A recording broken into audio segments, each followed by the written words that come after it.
మొట్టమొదటి factory outlet మన Mukunda jewellers లో అన్ని జ్యువెలరీపై ఉన్న వ్యాట్ కేవలం 2 to 12% మాత్రమే. No making charges. విచ్చేయండి ముకుందా జ్యువెలర్స్. మా నూతన బ్రాంచెస్ ప్రారంభం అతి త్వరలో జూబ్లీ హిల్స్ మరియు వైజాగ్.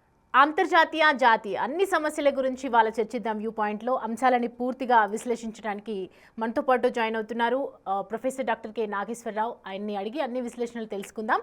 సో మొత్తానికి ఫస్ట్ టాపిక్ చూద్దాము. ఏపీ రాజకీయాల్లో ఇటు అమరావతి అంశం మరోసారి తీవ్ర దుమారం రేపుతోంది. వైసీపీ అధినేత వైఎస్ జగన్మోహన్ రెడ్డి ఇటీవల చేసిన వ్యాఖ్యలు, దానికి సజ్జల రామకృష్ణారెడ్డి ఇస్తున్న వివరణలు రాజకీయ వర్గాల్లో పెద్ద చర్చకు దారితీశాయని చెప్పాలి. అసలు జగన్ ఏమన్నారు, సజ్జల ఏమని కవర్ చేస్తున్నారు, ఇది వైసీపీకి సెల్ఫ్ గోల్ అవుతుందా అనే అంశాలపై కూడా మనం విశ్లేషించుదాం. ఒక్కసారి వాళ్ళు ఏం మాట్లాడారు అదంతా కూడా బైట్స్ ఉన్నాయి మన దగ్గర, చూద్దాం. He is building the capital, the so-called capital, in a river basin. In fact, this is something which the Supreme Court should take cognizance of. Nobody is allowed to even build a building in a river basin. Whereas here, Chandrababu Naidu is conceiving a city in a river basin. I do not know where the fuse and the plug is. మొన్నటి వరకు 3 ముక్కలాట ఆడారు. అంటే 3 రాజధానులు అన్నారు. ప్రపంచంలో ఎక్కడా లేవన్నాం, కానీ వినలేదు. ప్రజలు గుణపాఠం చెప్పారు. ఇప్పుడు అంటున్నాడు అది నది పక్కన వచ్చిందంట. రాజమండ్రి ఎక్కడుంది, విశాఖపట్నం ఎక్కడుంది, లండన్ ఎక్కడుంది, ఢిల్లీ ఎక్కడుంది, చెన్నై ఎక్కడుంది, అంటే బాంబే ఎక్కడుంది? కనీసం ఇలాంటి ఇంగిత జ్ఞానం లేని వాళ్ళు కూడా రాజకీయాలు చేస్తే వీళ్ళు ఏం మాట్లాడాలి? అమరావతికి సంబంధించి ఆయన చేస్తున్నది 14-19 మధ్య ఒక రకమైంది. ఇది mother of all scams. Chandrababu Amaravati అనేది mother of all scams. Capital different issue. Jaganmohan Reddy గారు ఈ ప్రాంతానికి ఎలాంటి వ్యతిరేకం కాకపోగా అభిమానిస్తాడు, ఒక సహజమైన దీనిగానే దీంట్లో పార్ట్ అవుతున్నాడు అనడానికి వేరే సాక్ష్యం అక్కర్లా. 19 ఎన్నికలకు ముందే ఇక్కడ ఇప్పుడు మనం నిలబడిన దాంతో సహా స్థలం కొని, భూమి కొని ఇక్కడ అప్పుడే ఇల్లు కట్టాడు. పార్టీ ఆఫీస్ కోసం ఇప్పుడు మనం నిలబడిన ప్లేస్ కూడా తీసుకొని పార్టీ ఆఫీస్ కూడా పూర్తి చేశాడు. 19 ఎన్నికలకు ముందు ఒక ఆయన సీఎం గాల. ఈ యాక్సెప్టెడ్ మనస్ఫూర్తిగా, ఎస్ ఇది చంద్రబాబు నాయుడు గారు ఎక్కడైతే అన్నారో క్యాపిటల్ ఓకే. నదీ గర్భంలో ఎక్కడ కట్టాలా, కానీ ప్రజలకి నదీ గర్భంలో కడుతున్నారు, కోర్టుకు వేయాలా? ఏందండి? ఒక నాయకుడిగా, ఒక ముఖ్యమంత్రిగా పనిచేసిన వాళ్ళు సుప్రీంకోర్టు స్పందించాలి. అదే చెప్పేది, దాని మీద స్టడీ చేసి చేయాలి. కానీ ఎక్కడ కడుతున్నారు, ఏంది, దాని మాస్టర్ ప్లాన్ ఏంది, ఎలా ప్లాట్లు అలాట్ చేశారు, ఏ ఏరియాలో అలాట్ చేశారు అనేది డిస్కషన్ ఏమీ లేకుండా విడివి జ్ఞానంతో ఈ విధంగా మాట్లాడదు తప్పు. అదే తెలుసుకోవాలా. యాక్చువల్గా రివర్ బెడ్ అంటే ఏంది, రివర్ బేసిన్ అంటే కూడా తెలుసుకోవాలి. రైట్. ఈ అంశానికి సంబంధించి విశ్లేషించడానికి మనతో పాటు డాక్టర్ కె నాగేశ్వర్ గారు మనతో ఉన్నారు. నమస్తే సార్. నమస్తే అమ్మా. రాజధాని అంశం అనేది ఎంత ప్రాముఖ్యత కలిగింది అనేది మనకు తెలుసు. ఏపీలో ఎంత పోరాటం చేస్తున్నారో దానికి సంబంధించి ఒక్కొక్కరు మాట్లాడుతున్నారు, వాళ్ళకి సంబంధించి వాళ్ళు డిస్కస్ చేస్తున్నారు. సో ఇప్పుడు జగన్ రివర్ బేసిన్ అని సడన్గా తీసుకురావటం, మళ్ళీ సుప్రీంకోర్టు గురించి మాట్లాడడం, సుప్రీంకోర్టు ఖచ్చితంగా తీసుకువెళ్తానని చెప్పడం, దాని తర్వాత సజ్జల వివరణ ఇవ్వటం, ఇదంతా ఏ విధంగా ఉంటుంది, అసలు ఎందుకు ఇలా దారితీస్తుంది, సజ్జల మళ్ళీ ఎందుకు వివరణ ఇస్తున్నారని అనుకోవచ్చు మనం? అంటే జగన్ మాట్లాడింది అర్థరహితమైంది, ఏ రకమైన అవగాహన లేకుండా మాట్లాడారు. అది సహజంగానే రాజకీయంగా బహుశా చెడ్డ పేరు వచ్చుంటుంది. ఎందుకంటే ప్రజల్లో కూడా వ్యతిరేకత వచ్చుంటుంది. అమరావతిపై జగన్మోహన్ రెడ్డి జరిపిన విధ్వంసం ఆయన ఓటమికి అనేక కారణాలు ఒక ముఖ్యమైన కారణం.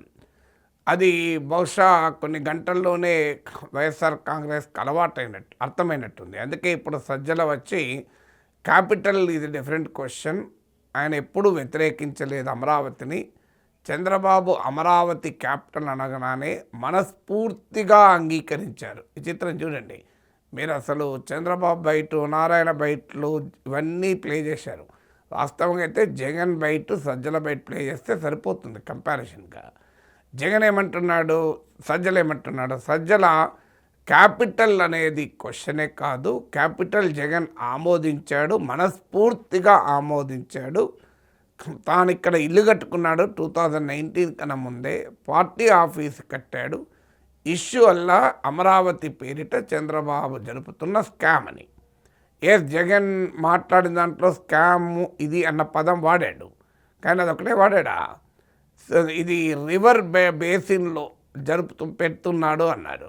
నేను నిన్ననే చెప్పాను, నిన్న మాట్లాడినప్పుడే రివర్ బేసిన్ వేరు, రివర్ బెడ్ వేరు. జగన్మోహన్ రెడ్డి రివర్ బెడ్ను రివర్ బేసిన్ కలిపి మాట్లాడాడండి. సో రివర్ బెడ్ వేరు, రివర్ బేసిన్ వేరు, రివర్ షోర్ వేరు. సో నదీ గర్భం వేరు, నదీ ఒడ్డు వేరు, నదీ పరివాహక ప్రాంతం వేరు. ఈ మూడు వేరు వేరు. సో నదీ పరివాహక ప్రాంతం చాలా విస్తృతమైంది, విస్తారమైంది. రైట్, చూస్తున్నాం కదా, ఒకవైపు అనేక రకాల క్వశ్చన్స్ అయితే రేజ్ అవుతున్నాయి. ఇటు డాక్టర్ ప్రొఫెసర్ నాగేశ్వర్ కూడా చెప్పింది అదే అంశానికి సంబంధించి ఒక అవగాహన లేకుండా మాట్లాడుతున్నారైనా. ఎందుకంటే రివర్ బేసిన్ అనే దానికి ఇటు పర్యావరణాన్ని ఒక లింక్ చేయటం అనేది కూడా కరెక్ట్ కాదని చెప్పి ఆయన చెప్తూ ఉన్నారు. అండ్ అక్కడ నిర్మాణాలు శాస్త్రీయంగా సరైనవి కావని అని వాళ్ళు అనుకుంటున్నారా ఏంటో తెలియదు, కానీ ఒకవైపు అవగాహన లేకుండానే వీళ్ళు మాట్లాడుతూ ఉన్నారు. రాజధానికి అంశంకి సంబంధించి అనేక మంది పెట్టుబడులు కూడా పెట్టడానికి ఎంతోమంది కూడా వస్తూ ఉన్నారు ఇక్కడికి. దాన్ని ఒక చక్కగా రూపొందిద్దాం అని అనుకుంటున్నటువంటి టైంలో ఇలాంటి ఆరోపణలు చేయటం, ఇలా సుప్రీంకోర్టుకి తీసుకువెళ్ళటం, ఇదంతా కూడా ఒక అవేర్నెస్ లేకుండా మాట్లాడుతున్నటువంటి మాటలే అని చెప్పి నాగేశ్వరరావు చెప్తున్నారు. అండ్ ఈ వ్యాఖ్యలతో ఇటు 3 రాజధానుల నిర్ణయం ఏ విధంగా ఉంటుంది, ఆయన కావాలనే జగన్ దాన్ని సమర్థించుకుంటున్నారా, అసలు ఇలా జగన్ చేసినటువంటి వ్యాఖ్యలతో ఎవరికైనా చిక్కులు వచ్చే అవకాశాలు ఉన్నాయా, అసలు కూటమి ప్రభుత్వం దేని పరంగా ముందుకు వెళ్తుంది, సజ్జలు చేసినటువంటి ఈ కవరింగ్ ఎందుకు అంటే ఒకవైపు ఖచ్చితంగా అంత నేషనల్ మీడియాలో మాట్లాడినటువంటి మాటలు జగన్ ఒకవైపు రాజధాని అంశంకి సంబంధించి డైరెక్ట్గా సుప్రీంకోర్టు తీసుకువెళ్ళాలి అని చెప్పి ఆయన మాట్లాడినటువంటి మాటలు వెంటనే దాన్ని కవర్ చేసే విధంగా ఇటు సజ్జల వివరణ ఇవ్వటం, ఇదంతా కూడా అనేక రకాలుగా రాజకీయంగా చర్చనీయాంశంగా మారుతుందని చెప్పాలి. ఎందుకంటే అమరావతిని రివర్ బేసిన్ అని ఎందుకు జగన్ తీసుకొస్తున్నారు పదే పదే అనేది కూడా ఒకవైపు కోర్టుల చుట్టూ ఈ అమరావతి అంశాన్ని తిప్పితే ఒకవైపు ఈ రాజధాని అంశం ఇంకా ప్రొలాంగ్ అవుతుంది. ఎందుకంటే గత కొంతకాలంగా కొన్ని రోజులుగా కొన్ని సంవత్సరాలుగా ఇటు రైతులందరూ కలిసి పోరాటం చేసి ఎన్నో భూములను వాళ్ళు త్యాగం చేసి రాజధాని మంచిగా ఏర్పడుతుంది, మనందరికీ మంచి జరుగుతుంది, ఏపీకి మంచి జరుగుతుందని ఒక ఉద్దేశంతో ఇవాళ రాజధాని అంశానికి సంబంధించి ఎంతోమంది ముందుకు వస్తున్నటువంటి సమయం కనిపిస్తోంది. ఇలాంటి టైంలో మళ్ళీ అమరావతి గురించి ఇలా మాట్లాడటం ఇదంతా కూడా దేనికి దారి తీస్తోంది అనేది చూడాలి. He is building the capital, so-called capital, in a river basin. In fact, this is something which the Supreme Court should take cognizance of. Nobody is allowed to even build a building in a river basin. Right, doctor professor K Nageswar మనతో అందుబాటులో ఉన్నారు, మళ్ళీ rejoin అవుతున్నారు ఆయన. Sir నమస్తే అండి. Sir మాట్లాడుతున్నాము ఇందాక మొత్తం ఇప్పటిదాకా మనం మాట్లాడిందంతా కూడా వింటున్నాము. అకార్డింగ్ టు వైసీపీ పార్టీ మొత్తం కూడా ఒకవైపు దీన్ని తప్పుదోవ పట్టించాలని చూస్తూ ఉన్నారు, అవేర్నెస్ లేకుండా మాట్లాడుతున్నారు అని మీరు చెప్తూ ఉన్నారు. మధ్యలోనే డిస్కనెక్ట్ అయింది సార్. అంటే ఇక్కడ మనకు జగన్మోహన్ రెడ్డి చేసిన వ్యాఖ్యల్లో అవగాహన రాహిత్యానికి పరాకాష్ట ఏంటంటే river basin, river bed, river shore, ఈ మూడు వేరు వేరు. నదీ గర్భంలో రాజధాని కడుతున్నారు అని ఆయన ఉద్దేశం, కానీ వాడిన పదం రివర్ బేసిన్ అని. తర్వాత సీఎం ఎక్కడుంటే అక్కడ రాజధాని అని. సీఎం ఎక్కడుంటే అక్కడ రాజధాని కాదు, గవర్నమెంట్ ఎక్కడుంటే అక్కడ రాజధాని అవుతుంది. గవర్నమెంట్ ఉన్న చోట సీఎం ఉంటాడు, అది head of the government. So ఈ అవగాహన లేకుండా మాట్లాడాడని చెప్పి చంద్రబాబు నాయుడు అటాక్ చేశారు, ఒక రకంగా ఆయుధం ఇచ్చారు. దానికన్నా ఇప్పుడు మీరు సజ్జల చెప్తున్నాడు వ్యతిరేకం కాదు, మనస్ఫూర్తిగా అంగీకరించాడని. ఎక్కడ అంగీకరించాడు? Even supreme court should take cognizance అన్నాడు. అంటే అమరావతి నిర్మాణాన్ని సుప్రీంకోర్టు కూడా అడ్డుకోవాలి అని చెప్తున్నాడు. అడ్డుకోవాలన్న పదం వాడలేదు, కానీ సుప్రీంకోర్టు కూడా దీన్ని ఆలోచించాలి, నదీ గర్భంలో కడుతున్నారు అన్నారు. ఇక దీనికన్నా అమరావతికి వ్యతిరేకమైన స్టేట్మెంట్ ఏమైనా ఉంటుందా? ఇప్పుడు వచ్చే సజ్జల లేదు ఆయన అమరావతికి మనస్ఫూర్తిగా అంగీకరించిన మాట నిజం. 2019కి ముందు ప్రతిపక్ష నేతగా రాష్ట్ర శాసనసభలో అమరావతికి మద్దతు పలికాడు. ఆ రోజుల్లో కూడా వాదన పెట్టారు, చూడు మా నాయకుడు ఇక్కడే ఇల్లు కట్టుకున్నాడు, చంద్రబాబు నాయుడు ఇల్లు కట్టుకోలేదని విమర్శించారు. కానీ 2024లో కూడా ఎక్కడా మేనిఫెస్టోలో చెప్పలేదు అమరావతిని మేము వదిలేస్తాం, 3 రాజధానులకు పోతామని.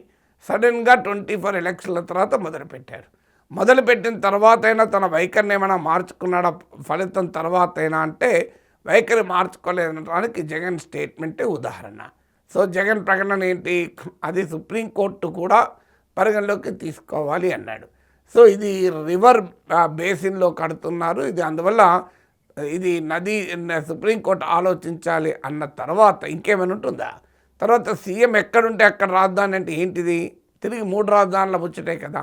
ఎందుకంటే 3 రాజధానులను జగన్ ప్రతిపాదించినప్పుడు కూడా ఇదే ఆర్గ్యుమెంట్ పెట్టాడు, సీఎం ఎక్కడుంటే అక్కడ నేను వైజాగ్ నుంచి ఆపరేట్ చేస్తాను అని. సో కొత్తగా ఏమీ అనలేదు. తర్వాత అమరావతి పైన 1,00,000 కోట్లు పెట్టడం ఎందుకు అని గతంలో అన్నాడు, ఇప్పుడు కూడా అన్నాడు. సో సజ్జల మరి ఎందుకు ఈ వివరణ ఇవ్వాల్సి వస్తుంది? వితిన్ 24 అవర్స్ 24 గంటలు తిరగక ముందే సజ్జల వివరణ ఇచ్చి కంప్లీట్లీ డిఫరెంట్ వర్షన్. ఇప్పుడు మీరు జగన్ అన్నది సజ్జల అన్నది పక్కన పెడితే అర్థమైపోతుంది కదా, సంబంధమే లేని వర్షన్ కదా. జగన్ ఏమో క్లియర్గా సుప్రీంకోర్టును రంగంలోకి దించాలని, అసలు ఎక్కడ కూర్చుంటే ముఖ్యమంత్రి అక్కడే రాజధాని అని, 1,00,000 కోట్లు ఖర్చు పెట్టడం దేనికని, ఇవన్నీ ప్రశ్నలు వేసినటువంటి జగన్మోహన్ రెడ్డి సజ్జలేమో మనస్ఫూర్తిగా అంగీకరించాడు, అసలు క్యాపిటల్ క్వశ్చనే కాదు, మేము స్కామ్ గురించే మాట్లాడుతున్నాం అంటే అర్థం ఏంటి?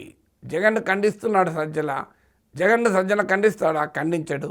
కానీ జగన్ స్టేట్మెంట్ వల్ల వచ్చిన పొలిటికల్ కాన్సిక్వెన్సెస్, నేను ఇంతకుముందే పొద్దున్న కూడా మాట్లాడుతూ అన్నాను, చంద్రబాబు నాయుడుకి ఆయుధం ఇస్తున్నాడు జగన్ అని. జగన్మోహన్ రెడ్డి సెల్ఫ్ గోల్స్ వల్ల చంద్రబాబు నాయుడుకు కూటమికి ఆయుధాలు వస్తుంటే దానికి మళ్ళీ డ్యామేజ్ కంట్రోల్ యాక్టివిటీ లాగా సజ్జల రంగంలోకి దిగి ఆ నష్ట నివారణ చర్యలు మొదలుపెట్టాడు. ఇదేమి కొత్తనా అనుకుంటే సరిగ్గా మీకు విశాఖలో అప్డేట్ సందర్భంలో కూడా ఇదే రకమైన తప్పు వైఎస్ఆర్ కాంగ్రెస్ చేసింది. ముందు వైసీపీ నేతలు దీన్ని తీవ్రంగా విమర్శించారు, డేటా సెంటర్ వల్ల పర్యావరణానికి దెబ్బ తగులుతుంది, చెట్లు ఉండవు, నీళ్ళు ఉండవు, డేటా సెంటర్ వల్ల ఉద్యోగాలు రావు అంటూ పెద్ద ఎత్తున అటాక్ చేశారు. మీకు సాక్షి మీడియాలో చర్చలు వార్తలు రాశారు. సడన్గా ఆఫ్టర్ కపుల్ ఆఫ్ వీక్స్ అనుకున్నా 1 వీక్ 2 వీక్స్ తర్వాత జగన్మోహన్ రంగంలో దిగి అసలు ఈ డేటా సెంటర్ మా హయాంలోనే వచ్చింది, మేమే కదా తీసుకొచ్చింది, డేటా సెంటర్లకు మేము వ్యతిరేకం కాదు అని మాట్లాడాడు. సో వైసీపీ నేతలు వ్యతిరేకమని చెప్పి రోజుల తరబడి సాక్షిలో రోజుల తరబడి వార్తలు రాసి సాక్షి టీవీలో చర్చలు జరిపి మళ్ళీ మేము డేటా సెంటర్ వ్యతిరేకం కాదు, అసలు క్రెడిట్ మాకే రావాలి, అదాని మా హయాంలోనే డేటా సెంటర్ పెడతానని వచ్చాడు, ఇప్పుడు కాస్త యాడ్ అయింది గూగుల్ మాత్రమే అంటూ సమర్థించాడు. అంటే ఎందుకు అంటే Google hub data centre Google hub data centre రావడం అనేది కూటమి ప్రభుత్వానికి ఒక పాజిటివ్ వైబ్రేషన్ ఇచ్చింది. ఎందుకంటే ముఖ్యంగా మిడిల్ క్లాస్ ఎడ్యుకేటెడ్ యంగ్ పీపుల్లో ఒక పాజిటివ్ అవుట్లుక్ వచ్చింది. ఎందుకంటే చంద్రబాబు నాయుడుకి హైదరాబాద్లో ఐటీ రంగాన్ని అభివృద్ధి చేసిన చరిత్ర ఉండడం వల్ల అది అందులో గూగుల్ ఎంటర్ కావడం వల్ల, అదాని వేరు గూగుల్ వేరు, గూగుల్ ఎంటర్ కావడం వల్ల మామూలు బెనిఫిట్ రాలేదు. దీనికి తోడు కర్ణాటక, తమిళనాడులు, ఆంధ్రప్రదేశ్ పైన ఒక రకంగా విరుచుకపడము ఇవన్నీ జరిగాక కూటమికి క్లియర్ పైచేయి వచ్చింది. దాంతో మళ్ళీ డ్యామేజ్ కంట్రోల్లో భాగంగా మేము డేటా సెంటర్కి వ్యతిరేకం కాదు, మేము డేటా సెంటర్ మా వల్లనే వచ్చింది, చంద్రబాబు నాయుడు క్రెడిట్ చోరీకి పాల్పడుతున్నాడు అంటూ మళ్ళీ రివర్స్లోకి వచ్చారు. అంటే అర్థం కావాల్సింది, ఇంత ఆధునిక మీడియా సోషల్ మీడియా యుగంలో పరస్పర విరుద్ధమైన పొజిషన్ చెప్పితే జనం చూడరా, అర్థం కాదు జనానికి. ఇప్పుడు జగన్మోహన్ రెడ్డి బయట, సజ్జల రామకృష్ణారెడ్డి బయటలు మనం ప్లే చేశాం, అర్థమవుతుందిగా 2 చూస్తే క్లియర్గా. సో ఇంకా అంత ప్రజల అమాయకుల మీరు గూగుల్ హబ్ డేటా సెంటర్ పైన వైసీపీ నేతలు ఏం మాట్లాడారు, సాక్షిలో ఏం డిబేట్లు నడిచాయి, జగన్మోహన్ రెడ్డి ఏమన్నాడు కంపేర్ చేయండి. మళ్ళీ ఇప్పుడు ఆ డేటా సెంటర్ గురించి హబ్ గురించి మాట్లాడతారు. ఇది 2 ఉదాహరణ ఇది. సో ఇలా ఒక్కొక్క అంశం పైన సెల్ఫ్ గోల్స్ వేసుకుంటూ పోతే అల్టిమేట్గా డ్యామేజ్ జరిగేది జగన్మోహన్ రెడ్డికి. ఇప్పటికైనా అర్థం కావాల్సింది అంటే రాజకీయ పార్టీ ఒక పొజిషన్ తీసుకున్నాక కారణాలు ఏదైనా అది తప్పని తెలిస్తే, లేదు ప్రజల్లో వ్యతిరేకత వస్తుందని తెలిస్తే దానిపైన నష్ట నివారణ చర్యలు తీసుకోవచ్చు. కానీ నష్ట నివారణ చర్యల పేరిట బుకాయిస్తే జనం యాక్సెప్ట్ చేయరు కదా. మీకు అదే ఇప్పుడు నరేంద్ర మోడీ ఫామ్ లాస్ పైన 1 ఇయర్ పెద్ద ఎత్తున ఢిల్లీలో ప్రొటెస్ట్లు చేసినా ఒప్పుకోలే. ఫైన్ మార్నింగ్ ఉత్తరప్రదేశ్ ఎలక్షన్ల ముందు నష్టం జరుగుతుందని అర్థమై నేను రైతులకు క్షమాపణ చెప్తున్నాను, ఉపసంహరించుకుంటున్నాను అన్నాడు. సో ఇప్పటి దానితో కాస్తంత నష్ట నివారణ జరిగి మీకు మళ్ళీ 2024 ఎలక్షన్స్లో గెలవగలిగారు. అందువల్ల ఎప్పుడు కూడా ఒక నిర్ణయం తీసుకున్నప్పుడు దాన్ని నష్టం జరుగుతుందంటే పాలిటిక్స్లో డెమోక్రసీలో విధానాల్ని మార్చుకోవడం నేరం కాదు కదా. సో ఇదే సజ్జలన్న మాట, మేము అమరావతికి వ్యతిరేకం కాదు, ఆయన మనస్ఫూర్తిగా అంగీకరించారు. చంద్రబాబు నాయుడు క్యాపిటల్ ఇక్కడ ప్రతిపాదించడంతో ఒప్పుకున్నాం, ఇక నుంచి దీనిపైన చర్చ లేదు అని కనుక చెప్పుంటే, జగనే చెప్పుంటే ఈ పంచాయతీ వచ్చేది కాదు కదా. ఆ తర్వాత మీరు రైతులకు మొదటి ఫేజ్లో రైతులకు ఎందుకు పట్టాలు ఇవ్వలేదు, ఎందుకు ఇంకా పట్టాలు చూపించడం లేదు, ఆన్ పేపరే ఉన్నాయి, ఎందుకు మళ్ళీ సెకండ్ ఫేజ్లో పూలింగ్ చేస్తున్నారు, మీరు ఇన్సైడ్ ట్రేడింగు, స్కాము, ఇవన్నీ ఏదన్నా కూడా కాస్తంత క్రెడిబిలిటీ వస్తుంది. ఇప్పుడు కంప్లీట్లీ రివర్స్ పొజిషన్స్, ఒక ఎండు నుంచి మరో ఎండుకు పోతూ ప్రజలంతా అమాయకులు అనుకుంటే ఎలా? దానివల్ల డ్యామేజ్ కంట్రోల్ కాదు, ప్రజల ముందు చులకనవుతారు.